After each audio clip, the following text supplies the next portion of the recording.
संगत जी, एक ज़रूरी बेनती, बहुत ही ज़रूरी बेनती। भाई गुरमुख सिंह जी आपसे कुछ कहना चाहते हैं, वो पहले कह ले फिर दास बेनती करेगा, उसके बाद फिर समाप्ति। ये बेनती ज़रूर सुनिए, बड़ी ध्यान से सुनिए, बड़ी ज़रूरी बेनती है। धन गुरु नानक।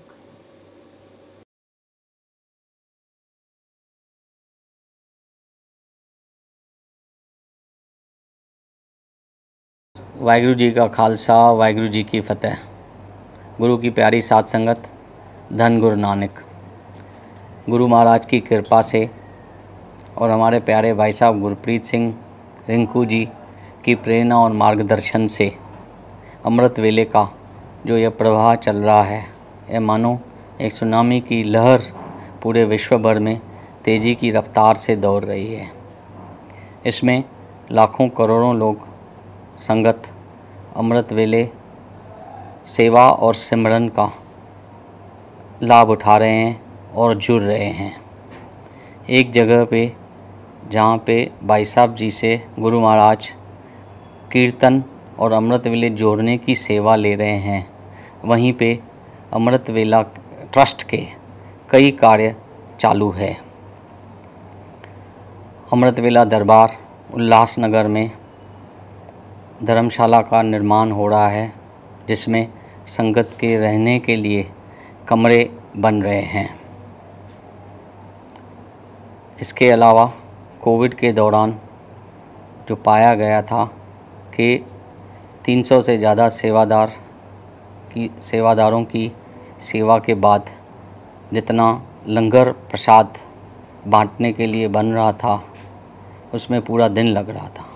तो इसके लिए उल्लासनगर अमृत वेला दरबार में एक लंगर हॉल का निर्माण हो रहा है, जिसमें ऑटोमेटिक किचन लगाया जाएगा और उसमें ऐसा प्रबंध है कि कुछ ही घंटों में हज़ारों लोगों का लंगर तैयार हो जाता है। इसके अलावा अमृत वेला 13-13 मार्ट द्वारा ज़रूरतमंद लोगों को वेजिटेबल और ग्रोसरी उपलब्ध की जा रही है। नानक रोटी भी निरंतर पूरी रफ्तार से सभी जगहों पे बढ़ रही है।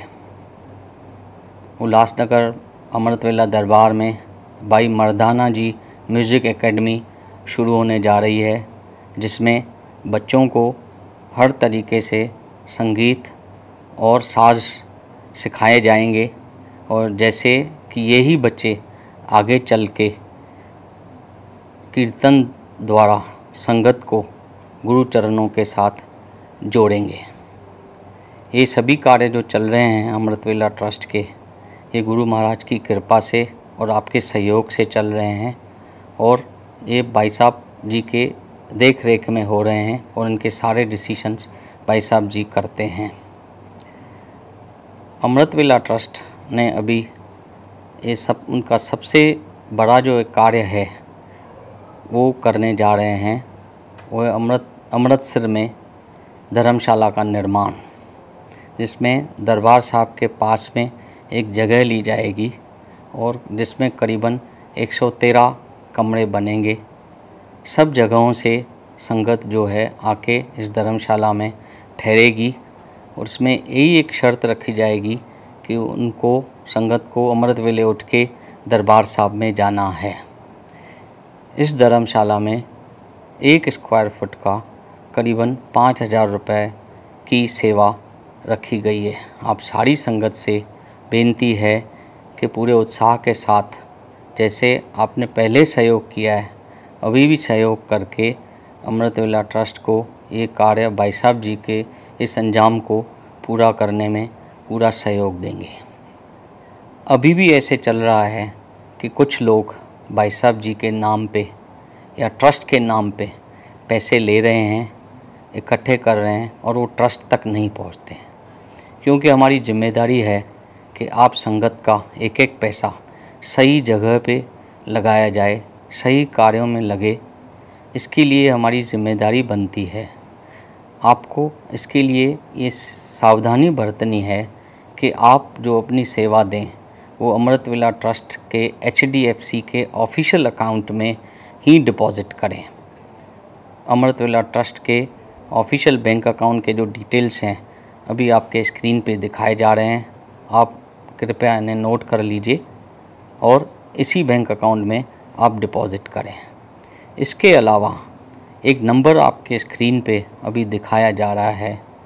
आप सेवा करने से पहले ट्रस्ट के किसी भी नज़दीक सेवादार, कितना भी नज़दीक हो, उसको सेवा देने से पहले ये नंबर पे व्हाट्सएप मैसेज करके या कॉल करके कंफर्म करें और उसके बाद ही सेवा दें।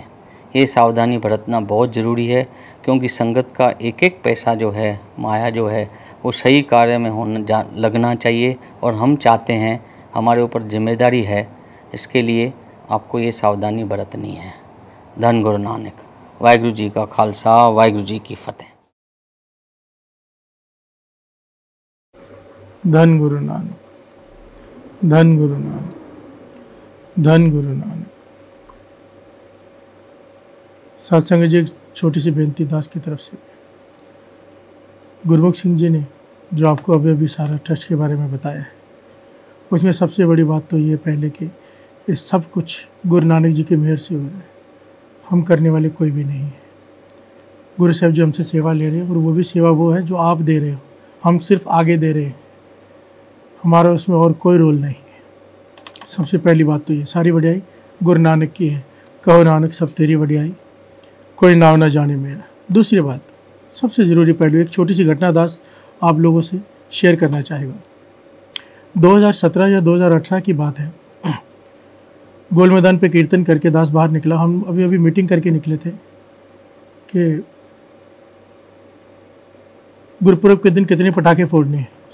सेवादारों के साथ मीटिंग थी, तो एक अमाउंट फाइनल की गई।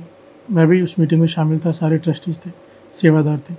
सबको चाव होता है गुरुपुरब का दिन है, पटाखे फोड़े, ये करें, जो भी होता है।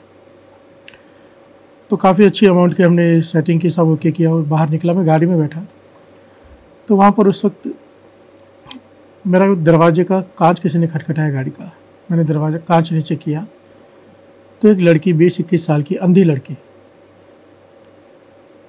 कोई हाथ पकड़कर उसे लेके आया और वो बड़ी भावना से कहती है, भाई साहब कि ये मेरे महीने का दसवंध है, मैं कुछ बनाती हूँ, पता नहीं टोपियाँ बनाती है कि खिलौने कुछ बनाती है। अंधी लड़की जो देख नहीं सकती। छोटा सा स्टील का टिफ़िन दिया, जो होता है ना जिसमें हम बच्चों को अक्सर टिफ़िन देते, तो उसमें छोटी डब्बी होती है स्टील की, जिसमें अचार वगैरह या कुछ ऐसा डाला जाता है। वो डब्बी मेरे हाथ में देख कर हाथ जोड़कर चली गई और इतनी भावना से उसने दी कि जब वो चली गई, मैंने वो डब्बी खोली। उस डब्बी में 5 के नोट, 10 का नोट, 5 के सिक्के, 2 रुपये का कॉइन, 1 रुपये का कॉइन, जो मैंने सारा टोटल किया तो 31 रुपये।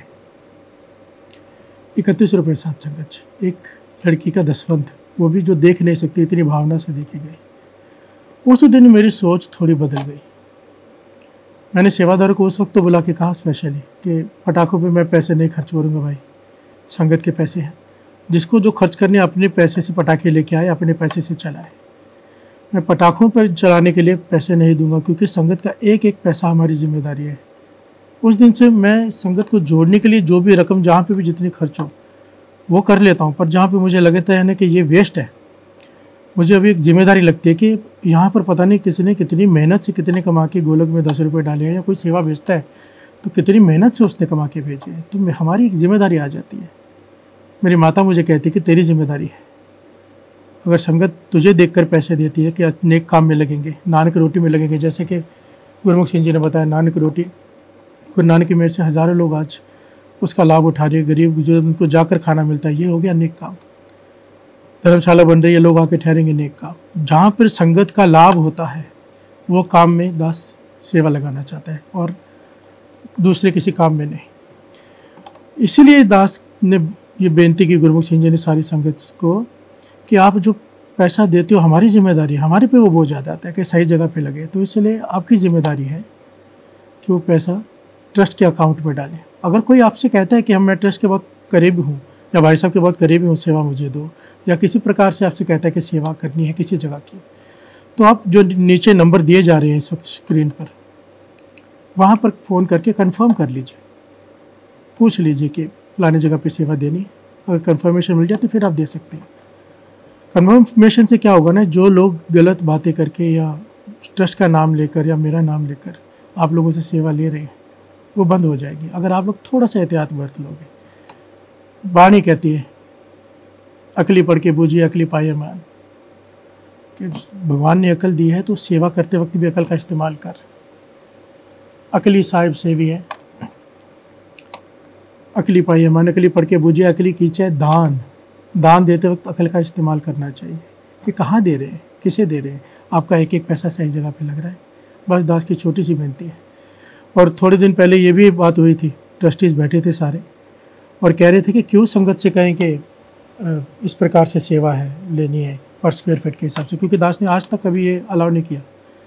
पर मुझे वो बात याद आ गई कि वो ट्रस्टीज़ ये कह रहे थे कि ऐसे बड़े बड़े लोग बैठे हैं जो 20-25 लोग या 10-12 लोग इकट्ठे होकर पूरी सेवा कर देंगे पूरी बिल्डिंग की। तो मेरे विचार ये थी कि सेवा हर एक के हिस्से में आनी चाहिए। अगर अमीर सेवा करता जाएगा भला उसका ही होता जाएगा, गरीब का भला कैसे होगा, उसकी भी सेवा लगनी चाहिए। चाहे एक ईंट की सेवा के महापुरुष हरबंस सिंह जी की बात याद आ गई, जो कार सेवा वाले जो नहीं रहे शरीर करके। घटना उनके दास ने पहले भी सुनाई है। शहीदा साहब से बाहर निकले अमृतसर में, एक रिक्शे वाले की तरफ देखा, तरस आया, उसके पास जाके कहने लगे 10 रुपये दे सेवा में। हरबंस सिंह जी, संत हरबंस सिंह जी कार सेवा वाले, जिनके पास लोग लाखों रुपए दे जाते थे सेवा करने के लिए।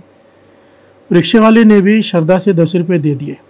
तो सेवादार कहने लगे कि अच्छा लगता है आप इतने बड़े संत हो और 10 रुपये मांग रहे हो, और आपको लोग लाखों दे जाते हो, उस पर ध्यान नहीं देते आप, और ये 10 रुपये आप मांग रहे हो। कहने लगे तरस आ गया कि इसके नाम की भी एक ईंट लग जाए, इसका भी भला हो जाए गुरु घर में। प्यार से बोलिए धन गुरु नानक। तो विषय सिर्फ इतना है कि जब भी आप सेवा करें सोच समझ कर, अगर सेवा देनी है तो नानक रोटी का ट्रस्ट अकाउंट भी आपकी स्क्रीन पे आ रहे हैं और अमृतला ट्रस्ट का भी अकाउंट, HDFC का ऑफिशियल अकाउंट, दोनों स्क्रीन पे आ रहे हैं, आप किसी में भी डाल सकते हैं। और सबसे बड़ी बात, एक बहुत कीमती बात दास यहाँ पर कह दे सबको, दसवंध निकालना गुरु गोविंद सिंह जी महाराज का हुक्म है कि दसवंध निकालना है। पर बाबा नानक सिंह जी के वचन इसके बड़े कमाल के पहलू। कहते थे कोई पैसे का दसवंध नहीं निकालता ना, उसकी छोटी सज़ा है। छोटी सज़ा क्या होगा, डॉक्टर के पास पैसे चले जाएंगे, वकील के पास चले जाएंगे और हॉस्पिटल में कहीं पे भी चले जाएंगे। मतलब हम दसवंध नहीं निकालते तो वो पैसे हमें गलत जगह पे डालने पड़ते हैं। पर कहते थे जो समय का दसवंध नहीं निकालेगा, भाव अमृत वेले का 2.5 घंटे नहीं संभालेगा, उसकी कोई माफ़ी नहीं है। आप दसवंध पैसे को नहीं निकालोगे उसकी माफ़ी छोटी सज़ा है, पर अगर आप समय का दसवंध नहीं निकालोगे, अमृत वेला नहीं उठोगे तो उसकी माफ़ी नहीं है।